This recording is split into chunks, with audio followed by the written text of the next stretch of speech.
Hey everyone, I recently had the opportunity to run an introductory workshop to lighting in Unreal Engine for LTU, or Lawrence Technical University. This workshop was completely free for all participants and was funded by the Epic Mega Grants through LTU, and it was run fully remotely through Discord. This is a 4-part video series that captures the entire workshop. Each video or module will cover a different aspect of lighting in Unreal Engine. Module 1 is an overview of the Unreal Engine UI. Module 2 covers the lighting workflow for exteriors. Module 3 covers lighting interiors. And Module 4 covers light baking with light masks and post-processing settings. If you found this video helpful, let me know in the comments below and I'll be happy to share more Unreal Engine content on my YouTube channel. So with that, enjoy. Let's do a quick intro, like I said, and we'll jump into it. We might have some who are jumping in a little bit throughout the workshop. If you're all ready, Onmar. Yeah. Yes. Yeah, I'm all set. We can get started. Cool. Well, hey everybody. I'm Mars Ashton. If you're not familiar with me, I recently acquired a Epic Mega Grant to run workshops like this for free to teach Unreal Engine at LTU. For those that aren't students, welcome. For those that are, big part of the initial goal with these workshops is to really just provide Unreal Engine training to all of co-ed. This is the first workshop. We're going to be doing hopefully once a month, as long as we can, bring in some interesting folks like Onmar, who are well trained in Unreal to showcase a little something specific and something that could be useful for all of you. I'm going to hand it off to Onmar, but I do want to note that we have Haley Lee here, who's an alumni for the game design program. Hey, Haley. Haley's here to assist Onmar. So if you have any questions and maybe Onmar's in the middle of something, you're welcome to reach out to Haley through Discord. There's also the workshop chat in the Discord server to ask any questions, and I'll be around to assist as needed. But thank you all for coming. I appreciate it. And with that, Onmar, you rock. It's all you. All right. Thanks, Mars, for the introduction.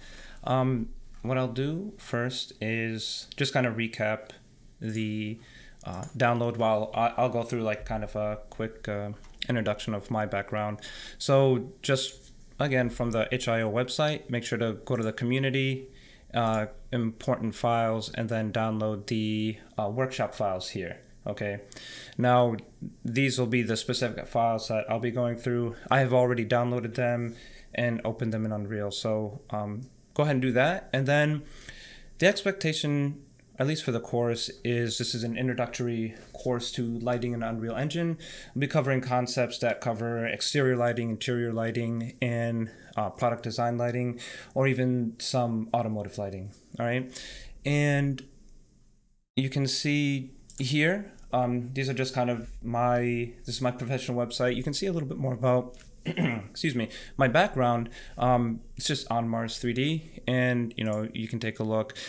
This is just kind of my standard LLC website, but for more of my updated content, I have an ArtStation here. And I'm currently a CG supervisor, creative director at Texologic, and that's a company that's owned by Jackson Dawson. And Jackson Dawson's a marketing agency that deals, I'd say, pretty heavily with automotive companies. I've been working since 2010 in the Metro Detroit area, and there's absolutely no way to escape the automotive industry. Like it does, if you go to some studio that does CG, almost positive that you're going to be doing something with one of the big OEMs. We got Ford, GM, Chrysler, Toyota, all literally right here in Michigan, and then Honda's in Ohio. So I've basically, since about 2010, I've been teaching as well. So you'll see kind of like my ArtStation's kind of a mishmash of a lot of different things. So I got a lot of my professional stuff here, which is heavily automotive. But again, I've done some things with lifestyle, like New Balance, Vans, Converse, a lot of clothing, apparel, shoes as well. And, worked with other companies. So you can take a look at that. And then my personal stuff is actually since 2010, I've also been teaching, and I've been teaching all over at different institutes, all over, within Michigan, and I teach 3D art. So that's 3D art, 3D modeling, texturing, lighting, rendering, and probably for about the past 5 or 6 years, real-time 3D has been really the big thing that's been ramping up even more and more as Unreal Engine has just really picked up and has done some pretty incredible things. So you can take a look here. So my website, ArtStation, and actually since about 2000, basically since COVID started, it was kind of the catalyst. I've been lecturing and demoing since 2010, but I said I want to start putting content out there for people to learn, students, hobbyists, professionals. I myself has been using YouTube since day one, since about it really started to get pretty big around 2010, 11, 12, right after I graduated, of course. But I was using things like Gnomon Workshop, Digital Tutors at the time, Linda, but now everything's like on YouTube. And you can get a lot of things, because I'll teach and then assign these, or just to help people, right? So make sure to take a look. I mean, I have a lot of, it's primarily 3D art, rendering, V-Ray, modeling, all that stuff. And I'm getting ready to put a lot of content out there for real-time 3D, Unreal Engine, and whatnot. All right. So that is a quick introduction about myself. What I wanted to do now is to talk about how this workshop is going to go. All right. And hopefully, like I said, you've downloaded the files. If not, check the itch.io website to pull that down. And once you get this open, now again, this is the Epic's game launcher. This is where everything is housed for Unreal Engine, including the Epic Games Store and stuff like that. But to get to the Unreal Engine specific stuff, you want to head down here to Unreal Engine. And, there's all sorts of things, basically a news page. But their Learn page is absolutely fantastic. They have a lot of stuff here and that you can learn about, quick tips, or you can learn about entire modules of things, and their online learning, which Mars should have, or Mars did link beforehand to kind of get people like, hey, the expectation is you go through this like getting started in Unreal Engine tutorial. So you can kind of come in here, you'll see you can go to the content library and find all sorts of things. So I just want to make sure you have that. This is a resource. You can walk away completely free, right? You just need to sign up, set up an Epic's game account, and you're good to go. All right.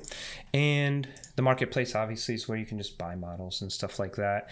And then the library, this is where you can download the different versions. I typically keep about 2 to 3 versions of Unreal Engine.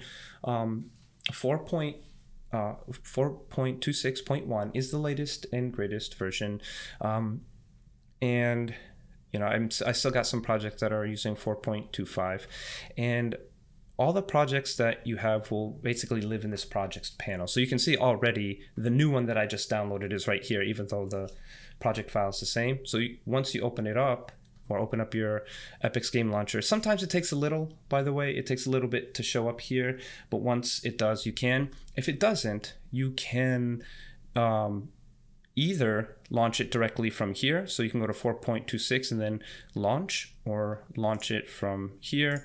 And then, yeah, I did want to show this last thing. This last thing is the vault. So basically anything from the marketplace that you download as like as files and whatnot, or projects, are going to live here. So actually, if we have time, I can maybe pull up some of these. They take a little bit to open and download. Some of these are massive. They're like, like this one's like 20 gigs, right? So it's huge. But anyways, I don't want to open it twice. Yeah. So here we go. And so that opens up. Now you can, of course, head over to the folder that has your the Unreal project and just double click this and open this. So a bunch of different ways to open up your projects. And once you get in here, this is what this is what it will default open to. I have it set to open up on this 4_ light baking post-processing and whatnot. So what I'm gonna do here is hit this icon that says show hide source panel. I'm gonna open up the fundamentals folder, open up lighting and rendering, and then I have a folder called workshop assets. And this is essentially how this workshop is going to go over, between 10 to 4 with some breaks in between, right? And here you see that we're going to start with just setting up lighting from scratch, from a blank scene. We're going to start there, and we're going to focus on exterior lighting. We're going to set that up, and then we're going to have, workshop time. So we're going to say, okay, you guys do the same thing. Start from this file, do the same things that I kind of demonstrated in this workshop, and we can answer any questions, right? As I'm going through this, by the way, feel free to ask me any questions. Again, ask Haley some questions. Don't feel like you can't interrupt me.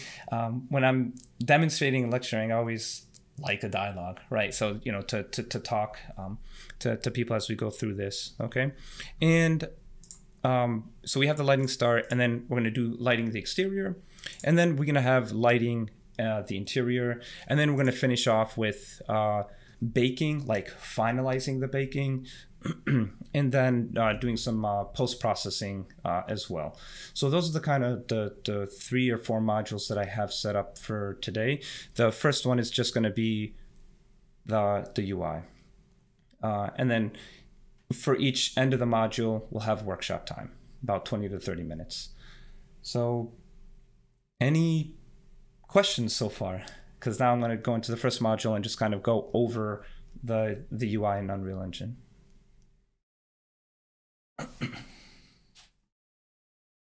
Yeah, I have a quick question. Please, go ahead. How long should it take for the file to open up? I've been stuck at like 45% or less. It's hardware dependent, all right? So I got a decent workstation machine that's running a RTX 2080, so fairly recent. If you have an older machine, it should take between 5 and 10 minutes, right? I would hope, unless you got a really, really old machine, or old graphics card or something like that. It's good about 5 or 10 minutes. Just let Unreal think. It does kind of sit there sometimes as it's compiling shaders. So I made sure that this project wasn't massive. It's only a 1.6, 1.7 gig zip. And then the whole project extracted is only a few gigs. I didn't want to grab like a massive scene and slow down downloads and opening times and stuff like that. Great. Any other questions?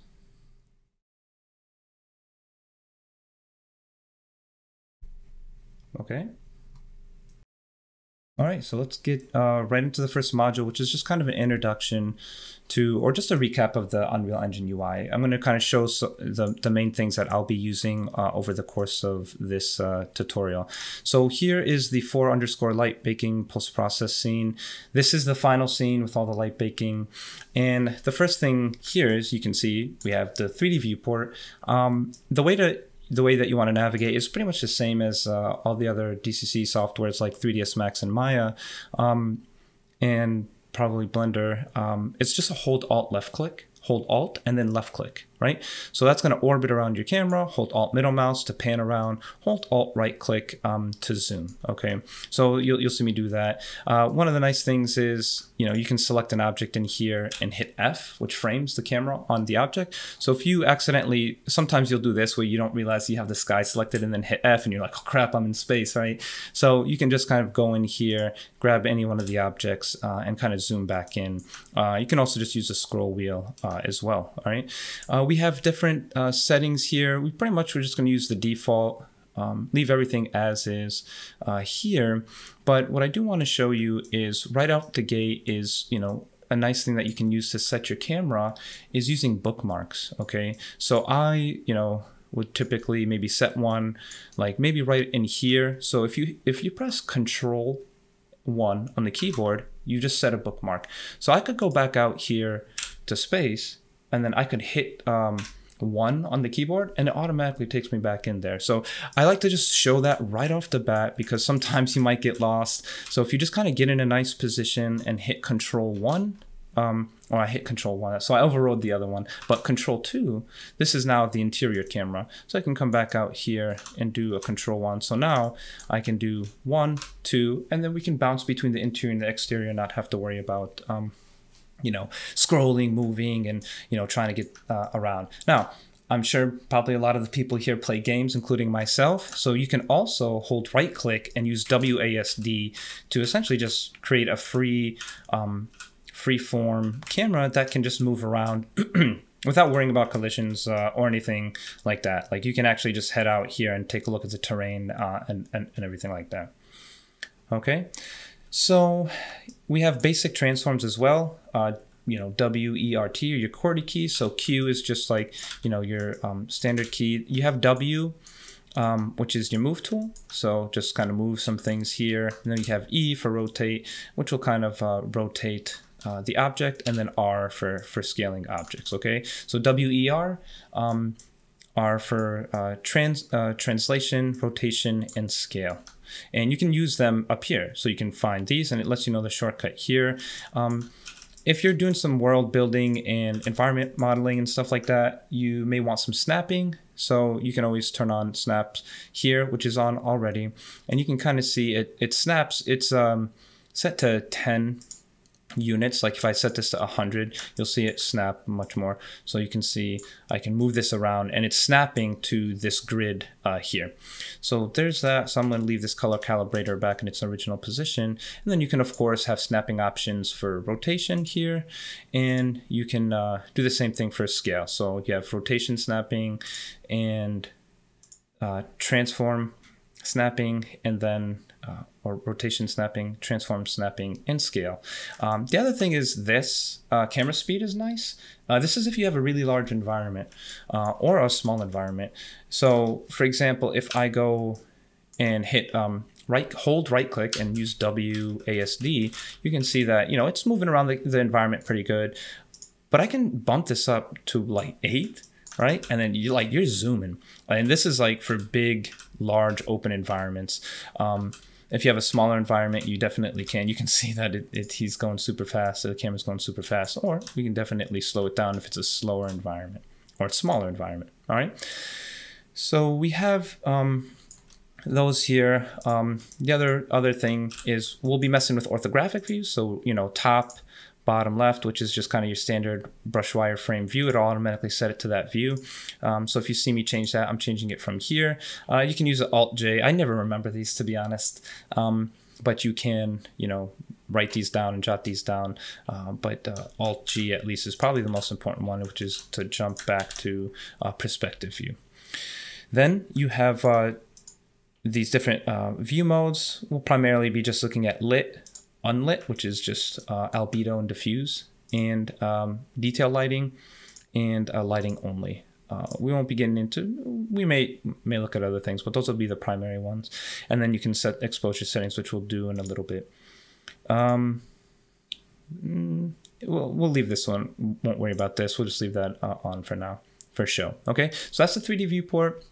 Over here is your world outliner. It's pretty straightforward. It's just your outliner that literally contains everything in the level, okay?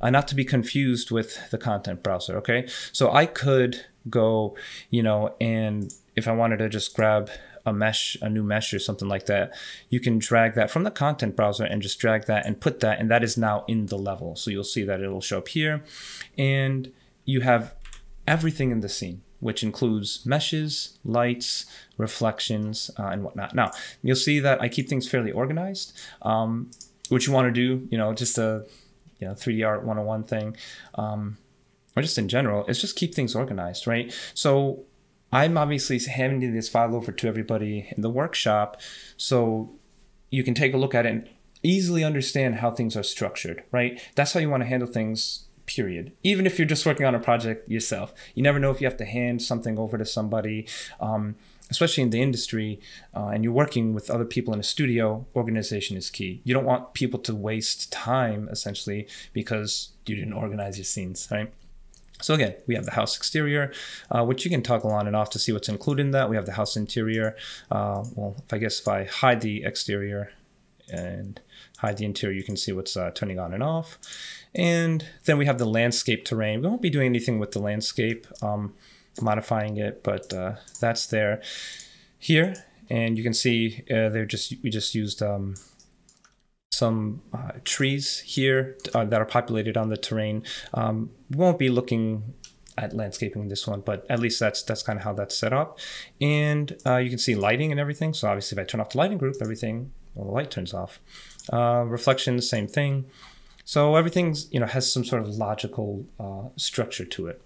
Now, if I go ahead now, and you select an object, you have the details panel here. So you have the details specifically for the object that you have selected. So we have transform, we have the static mesh. What's really nice, can't be understated, like if I grab any one of these and then hit this little icon, it's just really good and just will take you right to where you need in the content browser.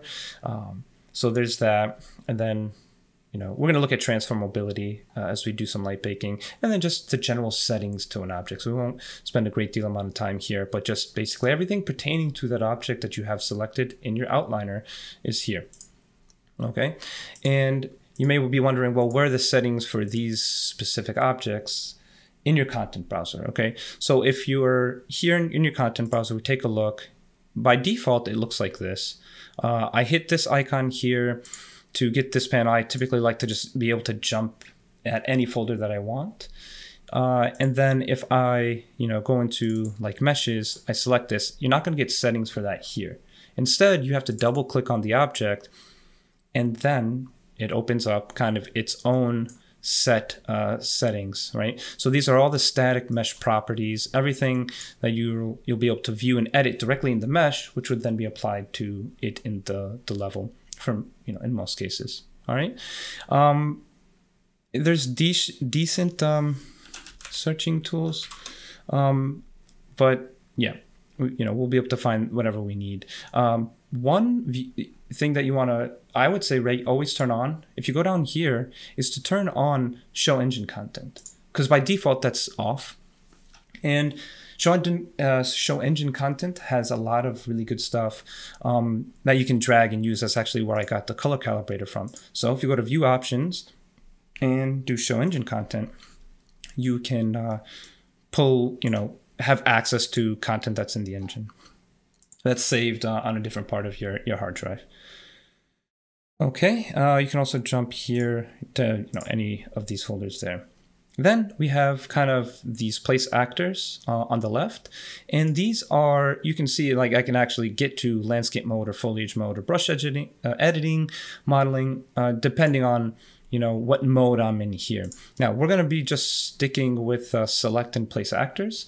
And then here, like I could literally type in spot, and I have spotlights or reflections, right? So everything that we're going to be using is that's native to Unity's engine here is going to be dragged in here. Like I could grab a new cube, drag that in, use my scale positions, and there we go.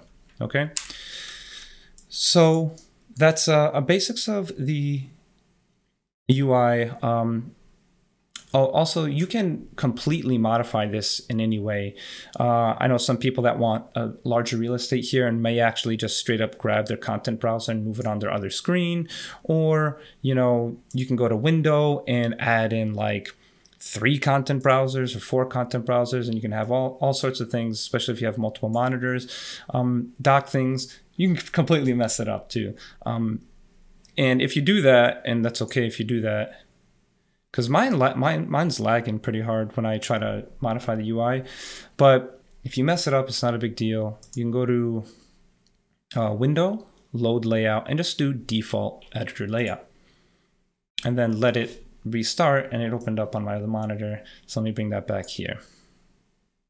Okay, so that's just kind of the Unity UI in about 10 minutes. So hopefully that helped. And maybe it was like, you're like, oh, come on, like we already know this. I'm just, making sure that we start with this core introductory level and go from there. Any questions? You guys got anything?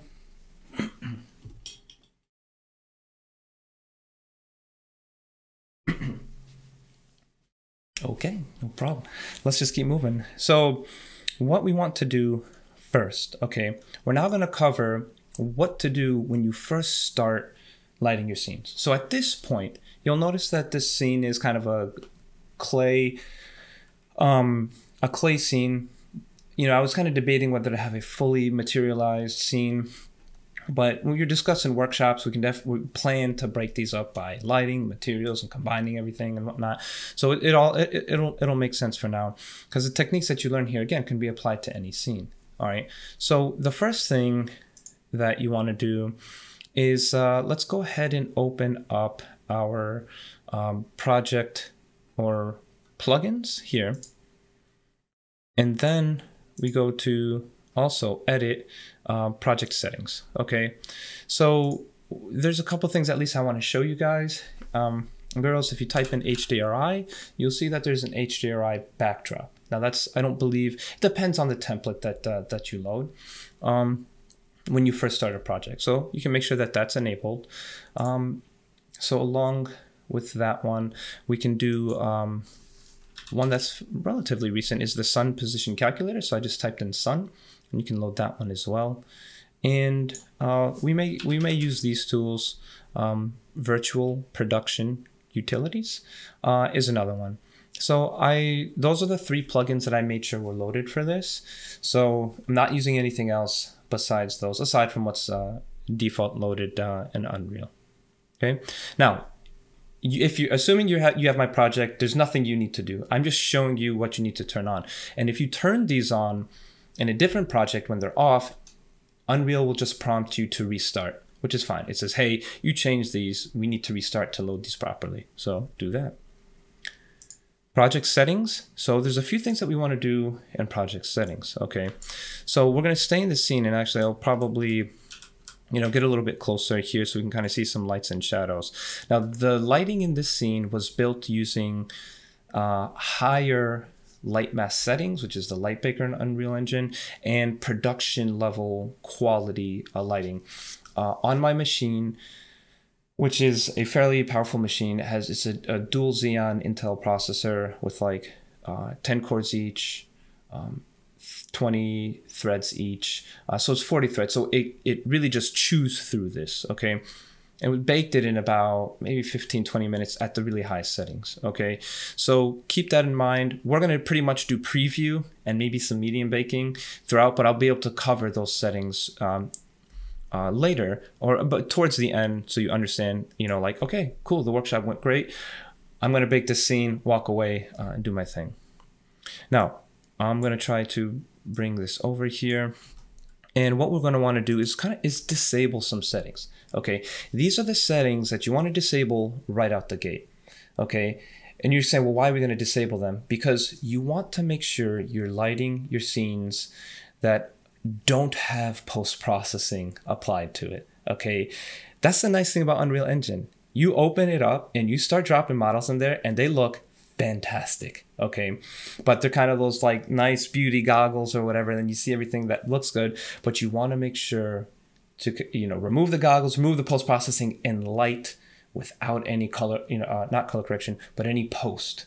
So we have the true lighting of the scene. Then, once we make sure that the lighting is good, then we throw on that post-processing. Then we throw on the bloom, auto exposure, ambient occlusion, all that icing and cherry on top that's going to take your levels to the next level. All right. So again, we're in here in project settings, and you can, by the way, just go to the settings here in this top. I haven't really touched anything about here yet, but we will. And you can just open world settings, project settings, and plugins. All right. So we have project settings, and I'm going to just type in some settings. So the first one that I want to do is type in exposure here. And I do want to make sure that actually auto exposure is turned off. Okay. And for now, and then I do want to make sure I just go ahead and enable extend default luminous range, and then apply pre-exposure. Okay. So those are just going to give you more accurate auto exposure and exposure values in your game engines. But for in general, and then we want to disable auto exposure. Okay. Now, the next one, you can actually probably go to rendering and then scroll down, and then you'll see there's post-processing. So basically, these are all the settings. I've already disabled all of these settings. Bloom, ambient occlusion, auto exposure, I think was the only one that I didn't do. And lens flares are the other ones. I leave on motion blur. You can. Some people hate motion blur. Some people are fine with it, but if you don't like it, that's where you turn it off. And that should be it. Okay. Now you'll see that it didn't change anything in here, right? In our actual editor. That's because I have a post-process volume in the scene. Okay. Now, if I were to turn, this off, you'll see some things happen and change, but that's how we, are able to override the settings and just have it level dependent. Okay. So I believe those are all of the settings. Sorry, one more. We want to make sure to go and type in clear coat, which is already enabled. Now, clear coat, you may not have to do this, but if you use the clear coat shader material graph in Unreal Engine, you need to enable this setting. Okay, you'll see that this color calibrator actually has a clear coat material, a smooth plastic, a metal, and a matte gray. Plus it has your standard kind of color checker, right? So we do that, and then we type in reflections, okay? The ArcViz one sets this to 2048. I think if you just do like a bare bones default Unreal Engine, I believe it's like 128 or 256, it's really low. Just keep in mind that this is reflection capture. So if you bump this up to 1024, you've just essentially, multiplied quite a bit your texture memory usage. Okay, now 1024 is fine. That's basically what I use for most of my visualization, unless I'm doing really high end like car paint, car stuff. Then I'll bump this up to 2048. The other thing that I want you to keep in mind is that we're going to be doing a lot of, these lighting techniques and principles are going to be applied to, again, ArcViz, to, games, automotive visualization. So the target hardware is going to be PC, right? There are some things that you would change or modify if you were doing maybe a mobile device, iOS device, Android device, and whatnot. So this is strictly for PC. Okay, so I think we're good here. All right, that concludes the recording for this specific module. Be sure to check out the rest of the modules down below in the description. And if you found this helpful, please let me know down below. And definitely plan to put out more Unreal Engine and Unity and real-time 3D content here in the near future. So thanks and take care, everyone.